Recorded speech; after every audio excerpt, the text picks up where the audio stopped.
অঞ্চলৰ মানুহে বহুতখিনি বিশ্বাস কনফিডেন্স আৰু সাহস দিছে, মৰম দিছে আৰু সেয়া মানে এটা ৰেছপনচিবিলিটি হৈ গৈছে।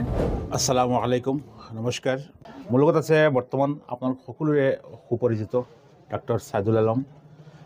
তেখেতে আজি প্ৰায় 10 বছৰ ধৰি আমাৰ এইখন আমবাৰী অঞ্চলত চিকিৎসা সেৱা আগবঢ়াই আছে। সিদিনাখন ছাৰ আহিছিল ফাৰ্ষ্ট টাইম, কিন্তু কোনফালে 10 বছৰ ৰ'দে বৰষুণে নানান ধৰণৰ সমস্যা আছিল, বহুত ধৰণৰ ঘাট আৰু প্ৰতিঘাতৰ মাজেৰে ছাৰে সম্পূৰ্ণ কৰিলে 10 বছৰ। আচলতে এই 10 বছৰ এটা যুগৰ দৰে। ইমান দীঘলীয়া এটা সময়ত ছাৰে ৰেগুলাৰ আমাৰ এই পিছপৰা অঞ্চলখনত, য'ত এটা ভাল ৰাস্তা কেতিয়াবা নাছিল বা ভাল এটা পৰিৱেশো নাছিল, এনেধৰণৰ এটা প্ৰত্যাহ্বানৰ মাজতে আহি ছাৰে আমবাৰীত এটা চিকিৎসা সেৱা আগবঢ়াইছে। যথেষ্ট মানুহক তেখেতে চিকিৎসা সেৱা দিছে আৰু এইখিনি সময়ত আমবাৰীৰ বেছিভাগ মানুহ কেতিয়াবা এনে লাগে যেন তেখেতৰ ফেমিলি মেম্বাৰ হৈ গৈছে। বহুত মানুহে যেতিয়া নিজৰ সময় প্ৰয়োজন হয় আৰু ফোন কৰে, পৰামৰ্শ লয় বা ফোনতো মেডিচিন লৈ লয়, মই প্ৰায় পাইছোঁ। গতিকে আমি আজি আমবাৰী ৰাইজৰ হৈ ছাৰক এটা সৰুকৈ বৰ কম সময়ত আমি ব্যৱস্থা কৰিছোঁ, এটা আদৰণি দিম, যিহেতু ছাৰে সুদীৰ্ঘ 10 বছৰ আমাক সেৱা আগবঢ়াইছে। এয়া কোনো সাধাৰণ কথা নহয়, যথেষ্ট এটা ডাঙৰ বিষয় আমাৰ বাবে। এতিয়া আমাৰ ছাৰক আদৰণি জনাব আমাৰ এইখন AH মেডিকেলছৰ স্বত্বাধিকাৰী আলতাফ হুছেইন ছাৰে। আলতাফ হুছেইন ছাৰে প্ৰথমে আমাৰ এটা ফুলাম জাপিৰে ছাৰক সম্বৰ্ধনাটো জনাব।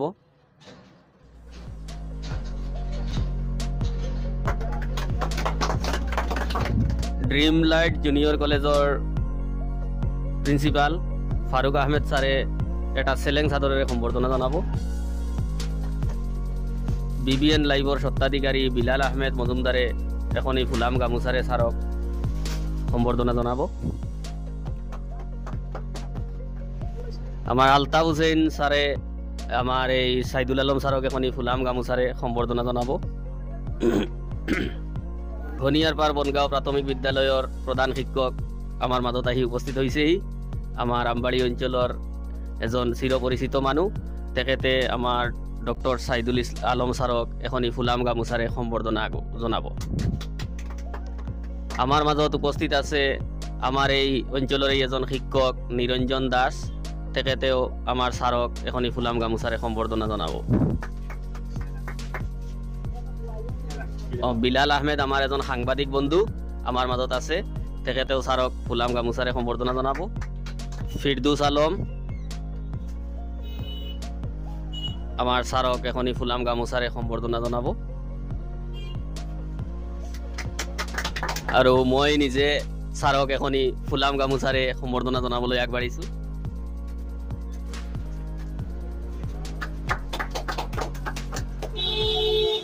আসসালামু আলাইকুম, নমস্কাৰ।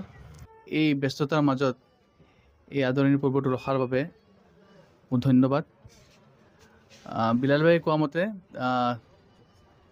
মই নিজে মানে গম পাইছোঁ যে 10 বছৰ হৈ গ'ল বুলি, কাৰণ কেনেকৈ টাইম যায় গমেই নাপায়। আৰু যিমানখিনি পাৰিছোঁ, যিমানখিনি সম্ভৱ হৈছে, আগতে হয়তো টাইমটো বেছি দিব পাৰিছিলোঁ, এতিয়া টাইম সিমানলৈকে দিব পৰা নাই। কিন্তু মই ভাবোঁ যে আমবাৰী অঞ্চলৰ প্ৰতি এটা দায়বদ্ধতা হৈ গৈছে, কাৰণ আমবাৰীৰ AH মেডিকেলছৰ পৰা মই মোৰ নিজৰ প্ৰেক্টিছটো ষ্টাৰ্ট কৰিছিলোঁ। আলতাফ ভাই এদিন মোৰ হস্পিটেলত ভিজিট কৰিছিলে মই APSC জইন কৰাৰ কিছুদিন পিছত, আৰু তেওঁ মোক এনকাৰেজ কৰিছিলে, মই তেতিয়াৰ পৰা ষ্টাৰ্ট কৰিছিলোঁ। আৰু এতিয়া এটা আন্তৰিকতাৰ সৃষ্টি হৈ গৈছে এই অঞ্চলৰ প্ৰতি, এই মানুহখিনিৰ প্ৰতি। সেইটো কাৰণে ছানডে হ'লেও মানে যদিও নিজৰ কিছুমান পাৰ্চনেল কাম থাকে, এই জেগাটো এৰিব পৰা নাই, কাৰণ এই অঞ্চলৰ মানুহে বহুতখিনি বিশ্বাস কনফিডেন্স আৰু সাহস দিছে, মৰম দিছে আৰু সেয়া মানে এটা ৰেছপনচিবিলিটি হৈ গৈছে যে যিমানখিনি পাৰোঁ সেৱাটো আগবঢ়াই লৈ যাব পাৰোঁ, যাতে আপোনালোকৰ চবৰে সহায় আৰু বিশ্বাস কামনা কৰিছোঁ, চবৰে সুস্বাস্থ্য কামনা কৰিছোঁ। আৰু এই কাৰ্যসূচীটো ৰখাৰ বাবে আকৌ এবাৰ ধন্যবাদ যাচিছোঁ। Thank U. ছাৰৰ যিখিনি মই শুনিলোঁ কালি মোক আলতাফে ক'লে, ইমান দিন মোৰ ব্যক্তিগতভাৱে টাচ হোৱা নাছিলে, কিন্তু কালি যিখিনি শুনিলোঁ আলতাবৰ পৰা বা আৰু বিভিন্নজনৰ পৰা, মই সঁচাকৈ আমবাৰীবাসী হিচাপে মই নিজে লজ্জিত দুখিত যে এনেকুৱা এজন চিকিৎসক বা এনেকুৱা এজন ব্যক্তিক ইমান দিন হ'ল অন্ততঃ মই সাক্ষাৎ কৰিব নোৱাৰাটো মোৰ কাৰণে দুৰ্ভাগ্যজনক।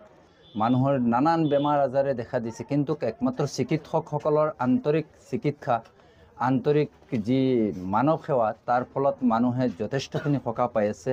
আৰু বিশেষ মই দীঘলীয়া নকৰোঁ, বিশেষকৈ তেখেতৰ সুস্বাস্থ্য, দীৰ্ঘায়ু আৰু আমাৰ প্ৰতি থকা যি মৰম স্নেহ তেওঁ দেখুৱাইছে, যি আন্তৰিকতাৰ পৰিচয় দিছে, তাৰ শলাগ লৈ তেখেতৰ সুস্বাস্থ্য, দীৰ্ঘায়ু কামনা কৰিলোঁ। আশা ৰাখিম আপোনাৰ আৰু আমাৰ অঞ্চলৰ ৰাইজৰ মাজত, অকল ৰোগীসকল নহয় সকলো ৰাইজৰ মাজত এটা সুন্দৰ যোগসূত্ৰ সম্পৰ্ক গঢ়ি উঠক। আমাৰ এনেকুৱা এখন পিছপৰা অঞ্চলত আজি মই বহুত ডক্টৰ অহা দেখিছোঁ আমবাৰীত, কিন্তু তেওঁলোকে বেছি দিন নাথাকে। কেইদিনমান ছাৰ্ভিচ দিয়াৰ পিছতে তেওঁলোক হয়তো কিবা অসুবিধা হয় বা আমাৰ ৰাস্তা ঘাটৰ বহুত অসুবিধা, ৰাস্তা ঘাট বহুত বেয়া, তাৰপিছত তেওঁলোক যায়গৈ। কিন্তু ছাৰক আচলতে অন্তৰৰ পৰা ধন্যবাদ জনাব লাগিব। ইমান বেয়া দিন, ৰাস্তা বেয়া, বৰষুণৰ বতৰ, কিন্তু ছাৰে আহি আমাৰ মাজত উপস্থিত হয়। আৰু আমাৰ এই অঞ্চলত বিশেষকৈ পিছপৰা মানুহবিলাক আৰ্থিকভাৱেও যথেষ্ট দুৰ্বল। তেওঁলোকে যে ডবকা হোজাই গৈ ডক্টৰ দেখুৱাব, সেই টকাখিনি ৰাহি হয়। এখন গাড়ী লৈ গ'লে 500-600 টকা লাগে, ছাৰে ইয়াতে আহি তাৰ মানে 200-300 টকা ছাৰে চাই আছে। আকৌ ছাৰৰ খবৰ এটা শুনি মোৰ ভাল লাগিছে, ছাৰে মেক্সিমাম দুখীয়া মানুহক ফ্ৰীও চায়। তো এইটো আৰু ভাল। গতিকে ছাৰৰ আমি যিখিনি ঋণ আছে আচলতে পৰিশোধ কৰাৰ আমাৰ সামৰ্থ্য নাই। সেই হিচাপতে সৰুকৈ আমি এটা আয়োজন কৰিছোঁ, ছাৰলৈ ছাৰৰ দীৰ্ঘায়ু কামনা কৰিছোঁ আৰু আশা কৰিছোঁ যিমান দিন আল্লাহ ভগৱানে ছাৰে বচাই ৰাখে, আমাৰ মাজত যাতে ছাৰ থাকে, সেইটো আমাৰ আশা থাকে। কম যেতিয়া আছিল তেতিয়া মই কেতিয়াবা 3জন-4জন হ'লে মই ছাৰক কৈছিলোঁ, ছাৰ আপোনাৰ গাড়ী লৈ আহি আছে, আপুনি টকা 200-500 এনেকুৱা মই যাচিছিলোঁ, কিন্তু ছাৰে কেতিয়াও নিয়া নাই। তো আজিৰ দিনত, আজি ধৰক ছাৰটো বহুত ছিনিয়ৰ হ'ল আৰু ইনশাআল্লাহ আলহামদুলিল্লাহ আজিৰ দিনত বহুত নাম হ'ল ছাৰৰ, যথেষ্ট নেইম এণ্ড ফেম আজি আমি দেখা পাইছোঁ, কিন্তু আমাক পাহৰা নাই। আজিৰ দিনত মানে ছাৰ যদি আমবাৰী নহয়, মানে ডবকা চবকা বহুত ফালৰ পৰা ছাৰক মাতা হৈছে, কিন্তু ছাৰ যোৱা নাই। কিন্তু আমবাৰী এতিয়ালৈকে ছাৰে মনত ৰাখি আছে।